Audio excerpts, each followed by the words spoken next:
The Cavs entered their first round series as favorites, with almost all sportsbooks, analysts, and predictive models taking them to advance to round 2. Yet after just 5 games, their season is over, and the Knicks advance to the conference semis. A lot of that has to fall on the shoulders of their star and leader, Donovan Mitchell. He's a great player and has a real argument to be first-team All-NBA this season, but he did not play well this series, and the Cavs need him to be an elite scorer to win, because they don't have a lot of depth when it comes to offense. After a legendary back and forth with Jamal Murray in the bubble, where both players had multiple 50-point games, Mitchell earned a reputation as an elite playoff performer.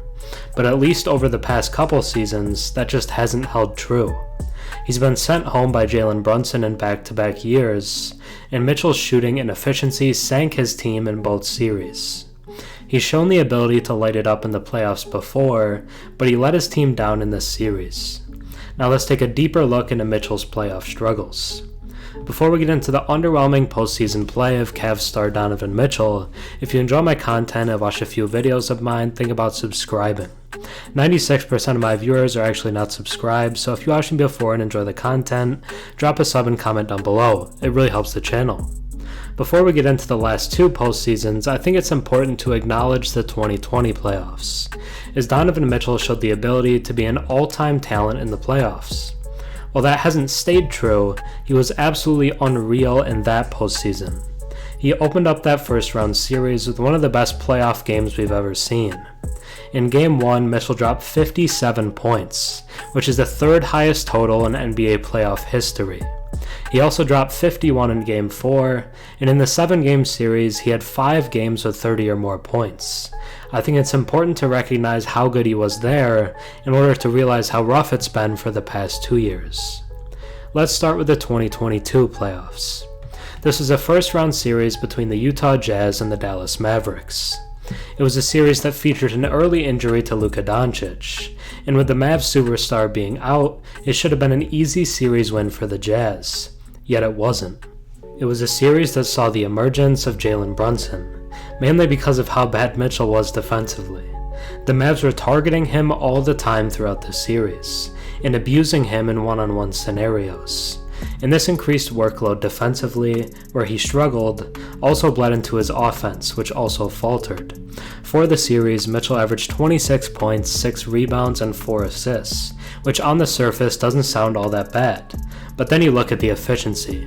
Just 40% from the field and an absolutely brutal 21% from behind the arc. He was shooting the Jazz out of games on the one end, and letting up so many points on the other that his team just had no chance.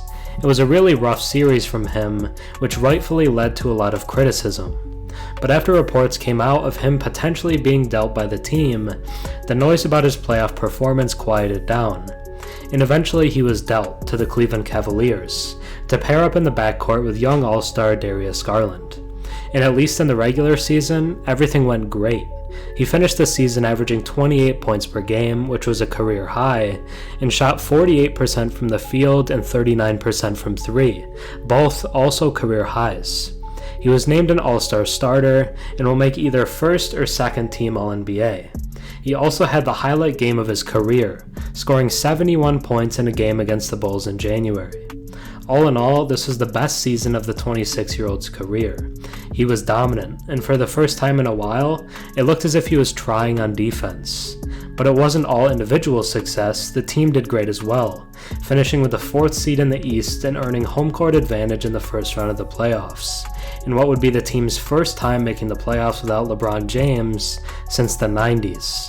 Yet it all fell apart in round 1. Despite Donovan moving to the other conference, it didn't help him escape from the ghost of last season's playoffs, Jalen Brunson, who signed with the Knicks in free agency and emerged as arguably the best point guard in the Eastern Conference. And as luck would have it, the Cavs would meet the Knicks in round 1, and we'd get another Brunson versus Mitchell duel. Yet once again, Brunson would be the best player in the series, and Donovan would crack under the pressure. His points per game dropped from 28 in the regular season to 23 in this series. The 7 assists and 5 rebounds per game are solid, but once again his efficiency was the problem. He shot 43% from the field and just 29% from 3, both noticeable dips from his great regular season. The series would be low-lighted by his Game 4 performance, where he dropped just 11 points on 5 for 18 shooting. To put it simply, he just wasn't good in this series.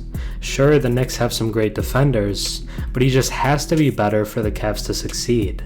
To be fair, he was brutally honest about his own play, which I respect. Donovan Mitchell made it very clear after the Cleveland Cavaliers were officially eliminated from the NBA playoffs that the loss was on him, and he let his teammates, the fans, and the hardworking city down. Mitchell was very hard on himself after Cleveland's Game 5 loss to the Knicks, and was visibly frustrated with his performance throughout the series.